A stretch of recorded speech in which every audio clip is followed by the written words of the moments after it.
Mari kita membuka di dalam Kejadian pasal 1 ayat 27 sampai ayat 28.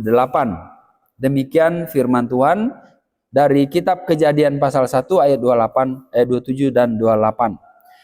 Allah memberkati mereka, lalu Allah berfirman kepada mereka, beranak cuculah dan bertambah banyak, penuhilah bumi dan taklukkanlah itu, berkuasalah atas ikan-ikan di laut dan burung-burung di udara dan atas segala binatang yang merayap di bumi. Ayat 28 sudah begitu. Maaf, tadi saya ketinggalan membaca ayat 27. Maka Allah menciptakan manusia itu menurut gambarnya, menurut gambar Allah diciptakannya dia, laki-laki dan perempuan diciptakannya mereka.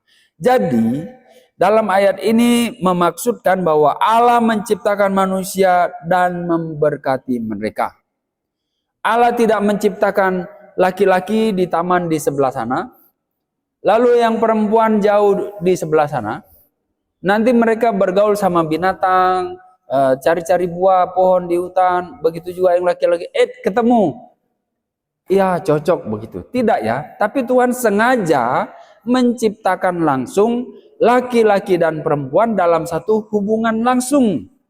Tidak harus cari dulu kemana-mana, tidak lihat-lihat dulu, tidak. Nah, mari kita buka lagi Kejadian pasal 2 ayat 18 sampai 24. Ini pun cukup panjang juga.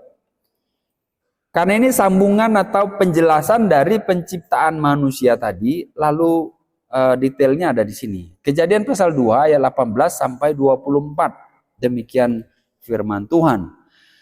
Tuhan Allah berfirman, tidak baik kalau manusia itu seorang diri saja, aku akan menjadikan penolong baginya yang sepadan dengan dia. Jadi kalau di ayat yang sebelumnya kan diciptakan langsung jadi dua gitu ya. Nah ini detailnya. Ayat 19. Lalu Tuhan Allah membentuk dari tanah segala binatang, hutan dan segala burung di udara. Dibawanya lah semuanya itu kepada manusia itu untuk melihat bagaimana ia menamainya. Dan seperti nama yang diberikan manusia itu kepada tiap-tiap makhluk yang hidup, demikianlah nanti nama makhluk itu. Manusia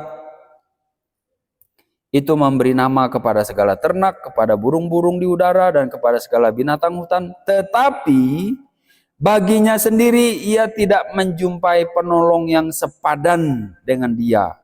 Yalah, itu kan semua binatang kan.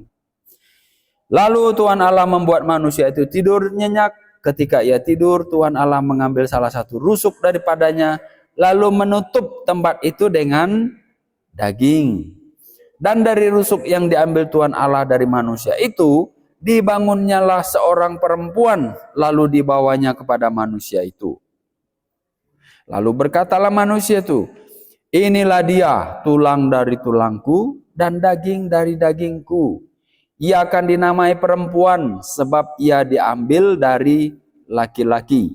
Sebab itu seorang laki-laki akan meninggalkan ayahnya dan ibunya dan bersatu dengan istrinya, sehingga keduanya menjadi satu daging.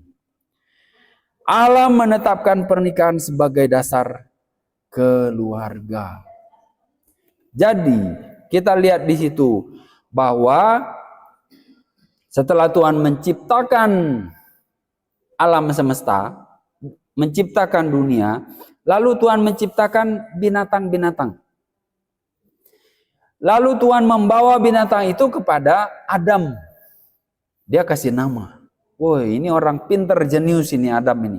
Karena dia mampu memberi nama untuk banyak binatang. Mungkin kalau saya kasih nama ular misalnya. Mungkin binatang ke-100, mungkin saya kasih balik lagi namanya ular lagi. Karena bingung mau cari nama baru. Tapi Adam bisa memberi nama masing-masing binatang. Dan yang aneh di situ, Adam tidak menemukan baginya yang bisa sepadan dengan dia. Gajah kakinya 4, Adam kakinya 2. Oke lah. Anjing berbulu banyak, kakinya 4. Adam berkaki 2, sedikit bulu. Yang lebih mirip apa? Mungkin orangutan ya. Orangutan sama-sama 2 kaki, tapi nggak bisa bicara sama-sama mungkin. Monyet, apalagi wak-wak, ada lagi bekantan. Di Kalimantan terlalu banyak jenis monyet, dan masing-masing rasanya tidak sama begitu. Rasanya tidak sama. Bagi orang Dayak, oh ini lebih kenyal dagingnya, ini bumbunya ini bumbunya ini. Kalau orang Dayak begitu. Tetapi semua itu tidak ada yang pas di Adam. Oh, memang tidak ada yang pas, karena itu semua binatang. Lalu Tuhan buat dia tidur, ambil, tidak tahu, operasi pertama yang dibuat itu adalah operasi membuat perempuan. Ambil tulang rusuk kecil bisa dijadikan besar oleh Tuhan, ya enggak? Bisa. Dia jadikan besar, dibentuklah seorang perempuan yang sedemikian rupa. Waktu Adam tidur, memang kalau operasi itu harus tidur. Saya dioperasi pun tidur, dibuat pingsan tidur gitu. Adam pun dibuat pingsan tidur.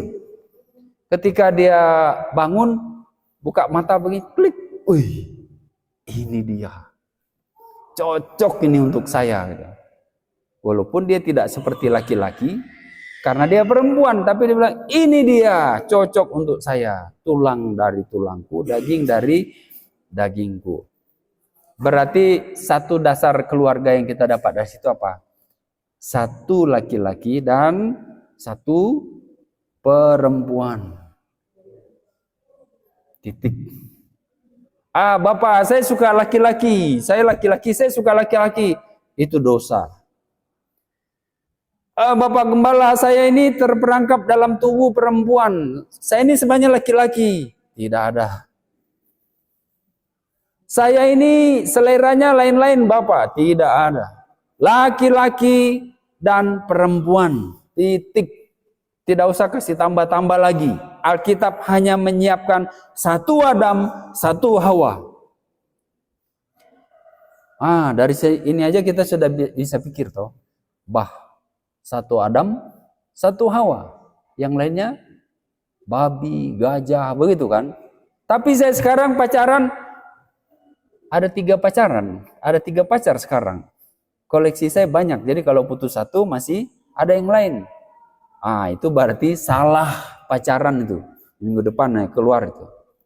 Kalau yang punya pacar lebih dari 1, baru pacaran, berarti salah. Mulai pikir ya, wah ini enggak enak ini bagian ini. Makin banyak pacar kan bagi laki-laki makin ganteng toh. Perempuan juga gitu. Kalau pacar 1 itu belum cantik. Kalau pacar 2 itu keren. Kalau pacar 3, 4, 5, 6, wah itu hebat gitu. Iya sih, hebat juga. Tapi kalau putus 1 kali, 3, jadi berapa mantan sudah itu jadinya? Jadi berapa mantan? 1 kali putus, kalau pacarnya 5, langsung jadi mantan 5 orang. Waduh, kacau juga. Jadi lihat, 1 laki-laki, 1 perempuan. Adam diciptakan langsung dewasa. Hawa diciptakan pun dewasa juga. Maka 1 laki-laki dewasa, 1 perempuan dewasa. Jangan pikir, saya sudah dewasa. Tunggu, cek baik-baik dirimu dulu. Fisik mungkin dewasa. Psikologismu gimana? Harus juga dewasa. Kemudian mentalmu gimana? Harus juga dewasa. Jangan sampai fisik sudah dewasa, mental masih anak-anak. Jangan sampai fisik dewasa tapi belum bisa melihat masa depan mau dibuat seperti apa. Begitu. Jadi Allah menetapkan pernikahan sebagai dasar keluarga. 1 orang dewasa, 1 laki-laki, 1 perempuan. Tidak 2, tidak 3, tidak 4. Tuhan hanya ciptakan 1 saja. Begitu. Nah, nanti saya akan jelaskan ini lebih jauh lagi. Kemudian kita buka di dalam Efesus pasal yang ke-5. Berguna sekarang Alkitab yang kita bawa. Efesus pasal 5 ayat 22 sampai ayat 23. Boleh satu orang yang sudah mendapatkan membaca. Efesus pasal 5 ayat 22 dan ayat 23.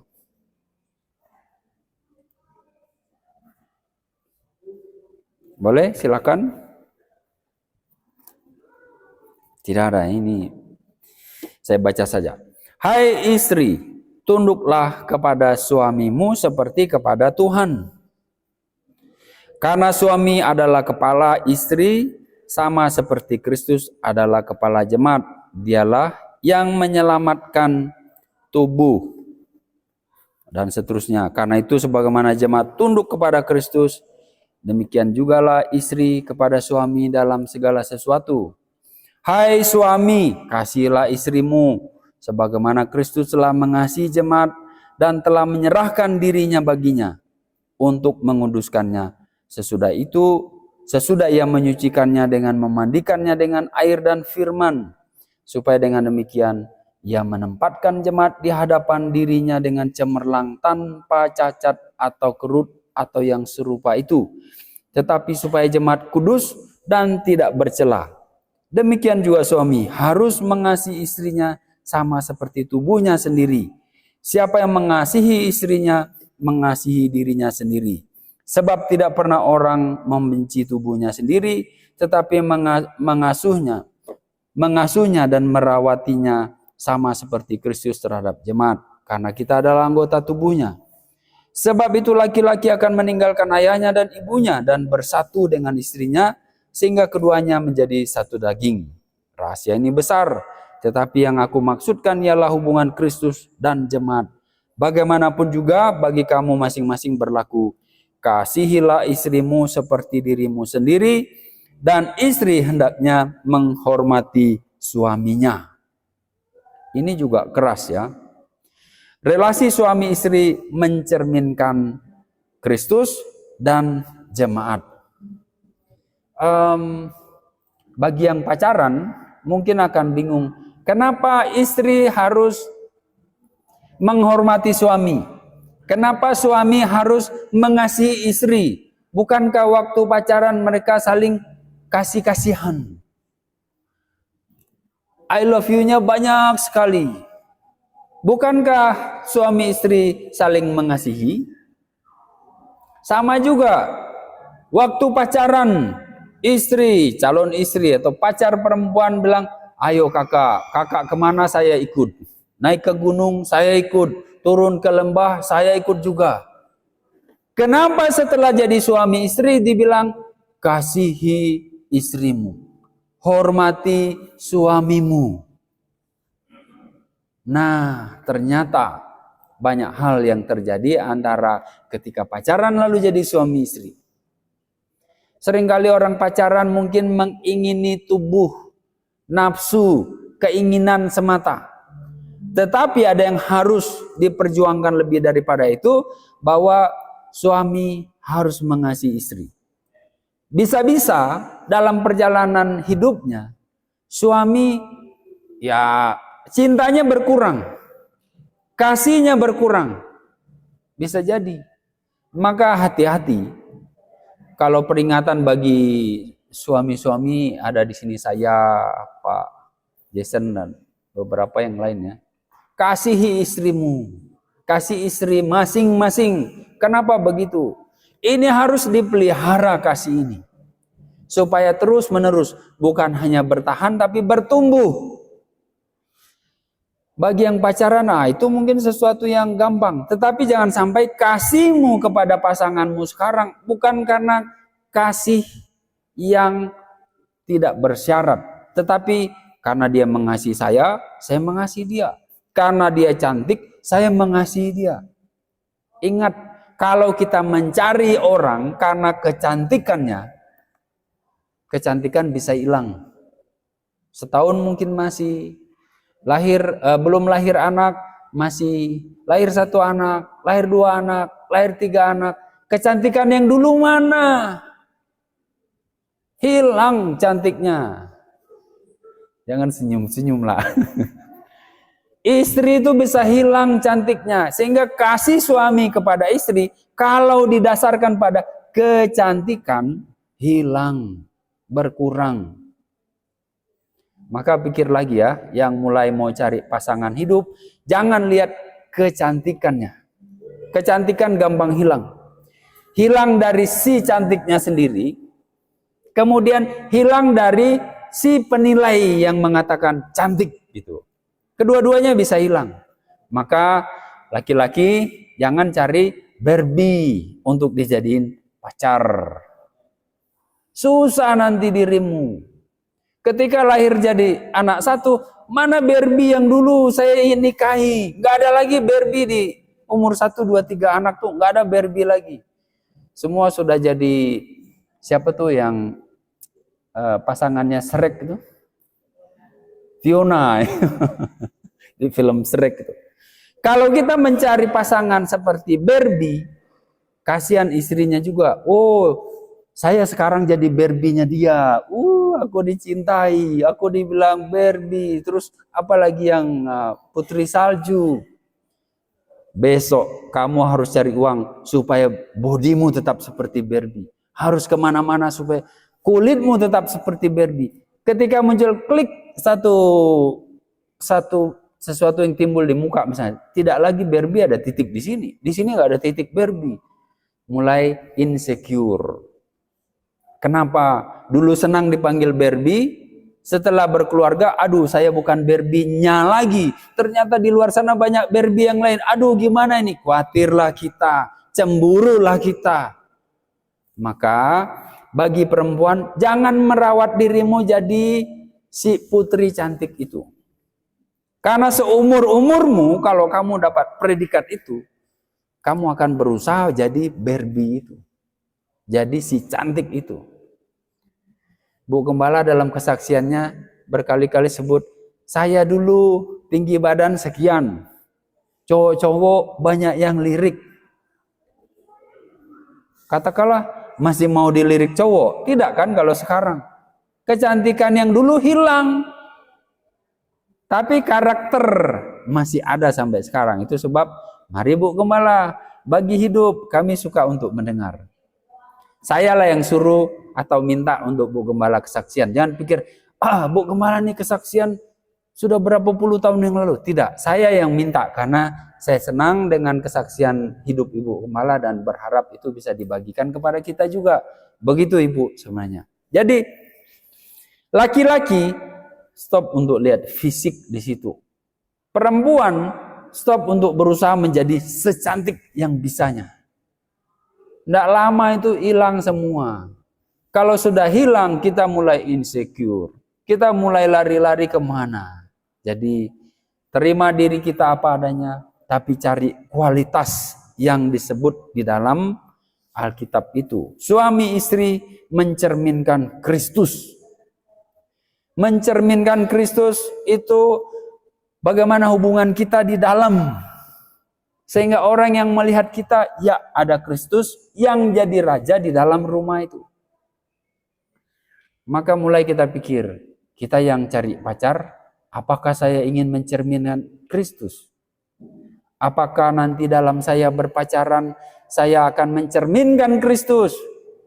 Atau saya lebih mengikuti keinginan hati, hawa nafsu, lalu menutup pintu lari dari orang lain untuk melampiaskannya. Hati-hati, kalau begitu saudara akan mendapat luka yang susah untuk dilupakan. Susah sembuhnya. Berikut lagi dalam Mazmur 78. Kita buka lagi. Mazmur pasal 78.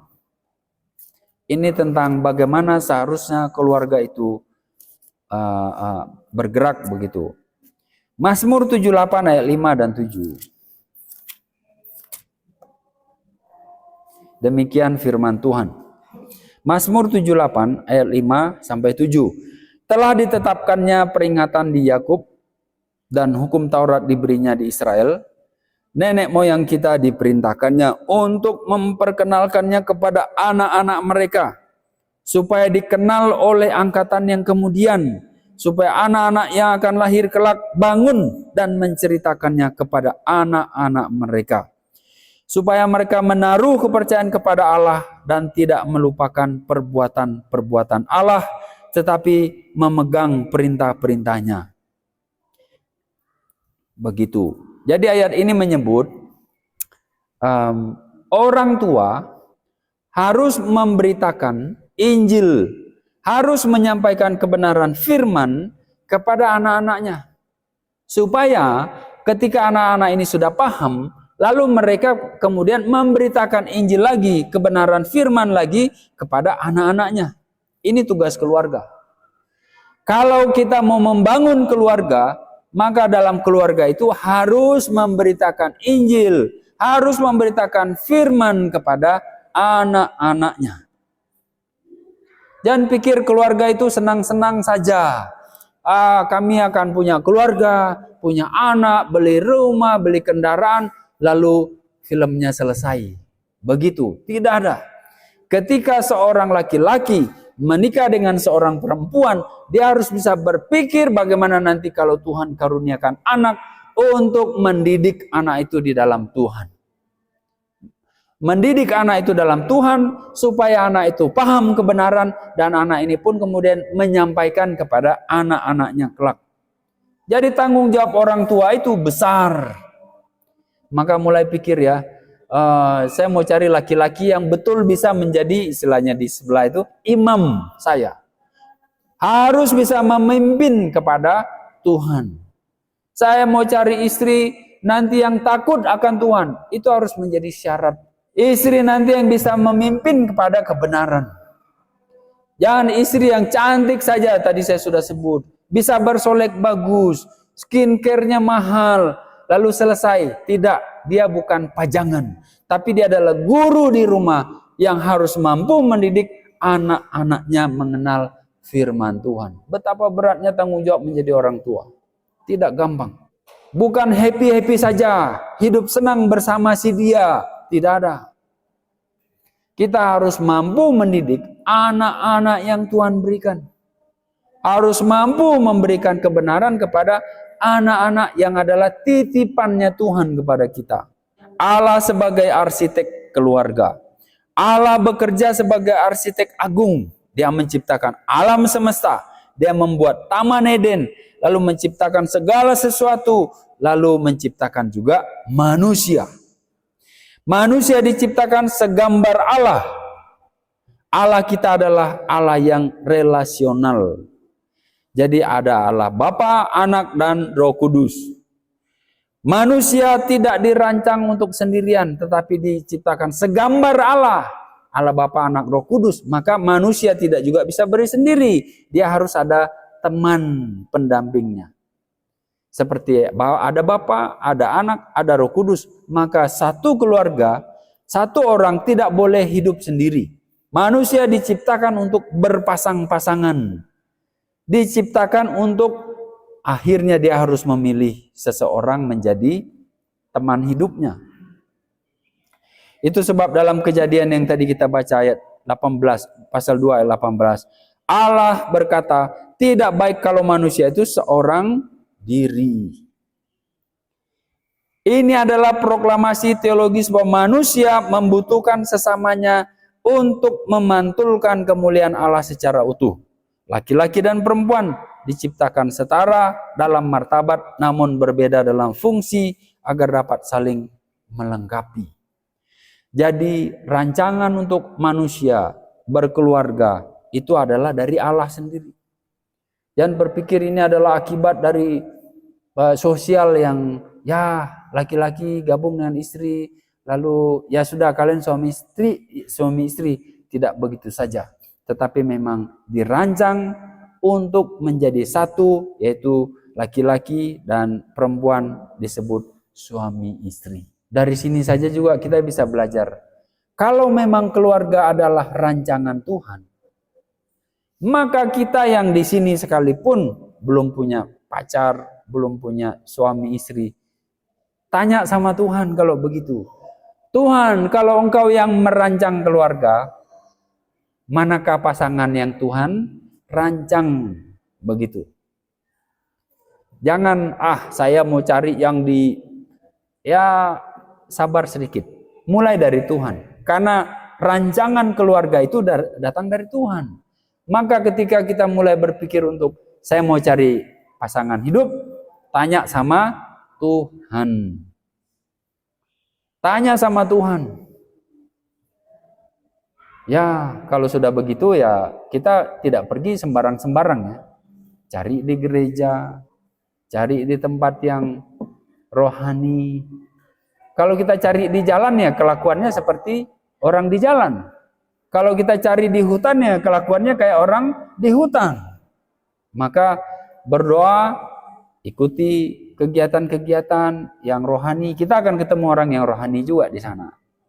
Jadi cari kehendak Tuhan, karena Tuhan yang merancang keluarga. Maka bagi yang belum punya pasangan, mulai gumuli Tuhan mau yang mana.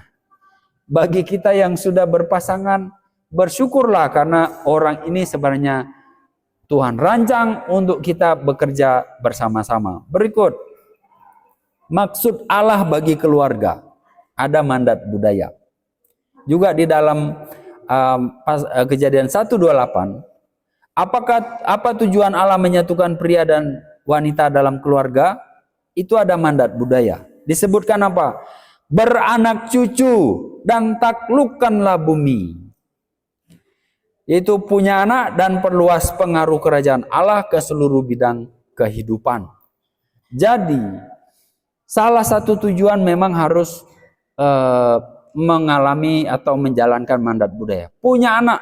Memang dalam faktanya ada orang yang keluarganya tidak punya anak, tapi itu kekhususan. Dalam keluarga, dalam membentuk keluarga, perlu punya anak. Jika Tuhan kehendaki tentu. Nah, anak ini untuk kita didik menjadi orang dewasa yang juga nanti siap untuk menikah lagi. Keluarga yang ada, itu adalah untuk memperluas pengaruh kerajaan Allah ke seluruh bidang kehidupan. Sehingga satu keluarga ini jangan pikir, keluarga kecil kami cukup, kami mau hidup tenang. Tidak ada. Keluarga kita itu seperti disebut berikut. Keluarga adalah unit kerja Tuhan, tempat mengelola ciptaan, bekerja dan menyatakan kebenaran Allah. Keluarga bukan sebuah pulau terpencil untuk bersantai, melainkan markas misi untuk kemuliaan Allah. Keluarga bukan untuk kita nikmati sendiri, hidup sendiri, tetapi bagaimana kita merancang, kami mau jangkau siapa? Kami mau layani siapa? Itu dalam keluarga. Maka pikir baik-baik bagi yang belum memilih. Layakkah orang ini bagi saya untuk menjalankan misi Tuhan? Pikirkan itu dalam memilih pasangan hidup nanti. Sementara bagi kita yang sudah berkeluarga, pikirkan bagaimana keluarga kecil saya ini bisa menjadi terang bagi orang di sekitar. Seperti yang Tuhan kehendaki dalam keluarga. Berikut lagi, struktur dalam keluarga. Disebut suami adalah kepala. Suami adalah kepala rumah tangga, pemimpin, penuntun keluarga. Harus mengasihi istri. Suami itu kepala. Kalau sudah begini, siap jadi kepala atau cari-cari perempuan untuk melengkapi dirimu, untuk dijadikan mesin cuci, dijadikan mesin penanak nasi, atau yang lain. Laki-laki itu kepala. Maka dari sekarang latih dirimu untuk jadi kepala. Latih dirimu untuk bertanggung jawab, memikirkan masa depan seperti apa, memikirkan keluarga ini seperti apa. Perempuan pun juga harus memikirkan ini. Cocok nggak dia jadi kepala? Cocok nggak dia jadi pemimpin saya? Bisa nggak dia membawa keluarga saya? Perhatikan semua ini ketika mulai melirik. Ya nggak iya gitu. Dia apa bukan ya? Pikirkan. Kalau dia keleme, tidak bisa jadi kepala, ya mungkin dia untuk orang lain sajalah. Kan bisa pikir begitu. Laki-laki siap-siap jadi pemimpin. Mau tidak mau, kalau mau punya istri harus jadi kepala. Siapkan diri, ajar dirimu, latih dirimu. Istri penolong, pendamping atau penolong yang sepadan. Jangan pikir semuanya nanti laki-laki yang kerja, semuanya nanti laki-laki yang lakukan. Setidaknya istri harus tahu apa yang suami kerjakan. Karena dia harus bisa menolong suaminya melakukan itu juga. Jangan satu hari habis pakaian, piring kotor, lantai berdebu, lalu malam sudah lemes, pusing. Karena tidak bisa mengatur dengan baik. Istri penolong, pendamping, harus menghormati suami. Kalau kita bilang, pokoknya nanti suami harus tunduk sama saya. Hati-hati, mungkin belum siap menikah. Pokoknya nanti laki-laki saya buat begini, begitu. Karena saya lihat orang tua saya lihat lingkungan saya. Saya akan taklukkan dia. Hati-hati. Nanti pada waktunya, perempuan atau istri harus tunduk kepada suami dalam takut akan Tuhan. Kalau belum siap, hati-hati. Suami harus mengasihi istri. Kalau belum mampu mengasihi, hati-hati. Lalu disebut anak-anak penerus iman. Sudah kita baca itu, bahwa orang tua mengajarkan anak-anak. Anak-anak harus meneruskan belajar supaya imannya bertumbuh. Belajar dan mendengar dari orang tua. Taati orang tuamu. Terlalu sekali ini orang tua. Saya tidak mau. Orang tua kuno, orang tua ketinggalan zaman. Alkitab katakan, taati orang tuamu. Tidak ada bapak yang kalau anaknya minta roti dikasih batu. Tidak ada yang minta ikan dikasih ular. Itulah sejatinya orang tua. Maka seburuk apapun yang kita dengar dari orang tua, ingat itu orang tua kita. Nasihat-nasihatnya tuh selama dia ada saja masih berlaku. Kalau dia sudah pergi, kita tidak akan pernah lagi dengar nasihat itu. Apalagi mama ya. Mama itu paling banyak bicara biasanya. Mulai dari A sampai Z, A1, A2, Z2, sampai A10, sampai Z10. Ulang-ulang terus setiap hari. Ingat, itu orang tua. Taati dia. Dengarkan dia. Anak, belum waktunya kamu pacaran. Mama ini juga dulu pacaran umur segini kan. Papa juga bilang begitu. Bapak ini ketinggalan. Itu dulu, kalau sekarang tidak. Firman Tuhan bilang, taati orang tuamu. Kalau melanggar itu, dapat luka. Dapat luka. Lukanya susah untuk dihapuskan dari memori kita. Lukanya tidak bisa kembali lagi pulih seperti sebelumnya. Hati-hati. Taati orang tuamu. Mungkin sekarang kita bebas ya. Bebas dalam arti orang tua kita mungkin ada di Papua, di Kalimantan, di timur sana. Dia hanya bisa telepon saja. Anak jangan ya begini. Anak jangan lupa makan, minum. Jangan lupa kuliah. Dan seterusnya. Kita bisa bilang saja, Bapak, saya sudah kuliah. Bapak, minta uang laptop, oke. Sekarang minta uang buku. Sekarang minta uang, ada yang kuliah itu. Sampai bingung dia kasih alasan apa lagi. Minta uang laptop, tadi sudah laptop. Minta uang pulsa, sudah ulang-ulang. Harusnya masih ada. Uang apa lagi ya, gitu. Tapi tidak pernah minta uang untuk pergi ya tahu sendiri lah ya, sesuatu yang dilarang orang tua tapi kita kerjakan lalu belanjakan uang di situ, kita tidak pernah minta uang untuk itu kan. Atau katakanlah, Pak, uang saya karena saya main pakai pulsa biasa jadi habis, saya mau main game ini. Tidak pernah kita minta begitu kan, tapi kita buat. Atau kita kalau terlalu malam tidur lapar lagi, sehingga makannya bukan 3 kali, 4 kali. Kita tidak pernah bilang, minta uang untuk makan yang keempat kali. Karena orang tua akan tanya, kenapa kamu makan 4 kali? Kamu ada apa malam-malam? Kita tutup itu. Jadi, jangan buat banyak alasan untuk orang tua. Saya tahu ada satu orang yang alasan sakit pun dibuat untuk minta uang. Sampai orang tuanya tidak percaya kalau dia masuk rumah sakit. Dia ulang-ulang bikin alasan, Pak minta uang saya masuk rumah sakit. Sampai harus ada orang lain ngecek, betulkah tidak dia ada di rumah sakit. Karena ulang-ulang sudah dia sakit ini. Karena tidak ada alasan lain lagi untuk dia bikin gitu. Sampai temannya harus datang dan cek, oh bapak dia tidak ada di rumah sakit. Jadi dia tipu. Wah sudahlah. Jangan pernah tipu orang tuamu.